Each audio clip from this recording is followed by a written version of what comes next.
Phonte and Nicolay in here. What up? And we're here for the Foreign Exchange Show. Live band, seven piece. Potentially.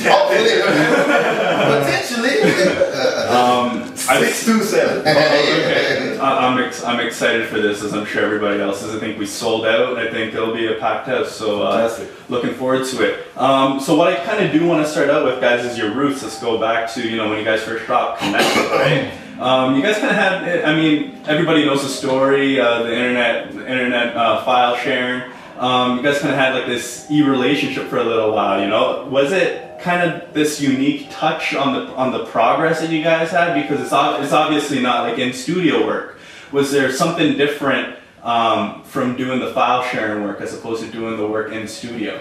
Not a lot, really. I mean, most of the time, the work that I had done with producers, it had been kind of like there hadn't really been, I guess your typical, in the studio with the producer kind of thing. Like that really hadn't been going on since the listening, since those first records, with me putting Knife out in the studio. Everything else from that point was just, we get the track from Ninth or whoever, Crisis, whoever, and we just run it, and we just do it in the studio with me and Pooh and whoever was engineering the session. We kind of just produce ourselves. So pretty much, I mean, it was, it wasn't really that much the difference. And the beats connected with you that much that they just got to you right away. Nick, this was kind of like a shot in the dark for you? You just thought you'd post it? I mean, it was more like, at that point, I think we had gotten to know each other just generally about, just being interested in the same type of topics, musically.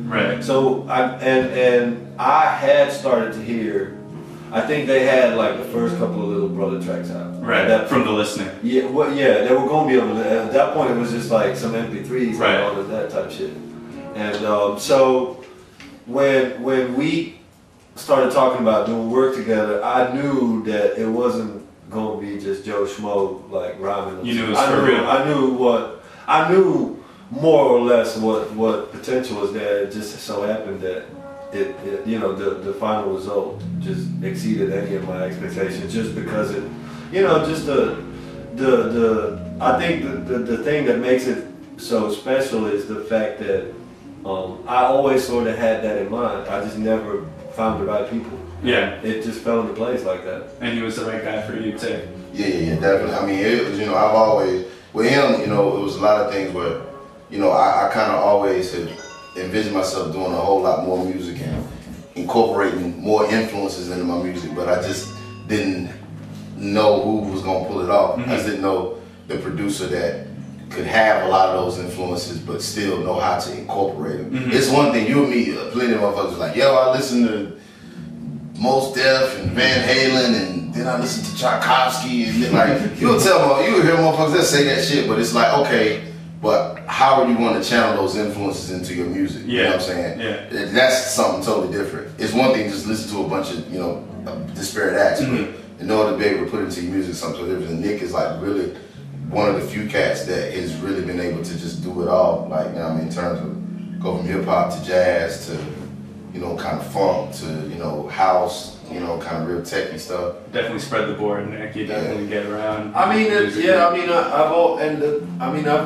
said in the past, like the fact that I first came out with a hip hop record was even kind of a coincidence. It could have easily been a dance project. I've always done more than just hip hop. So I'm also not. So when people appeal to us, with their pleas to save hip hop and stuff.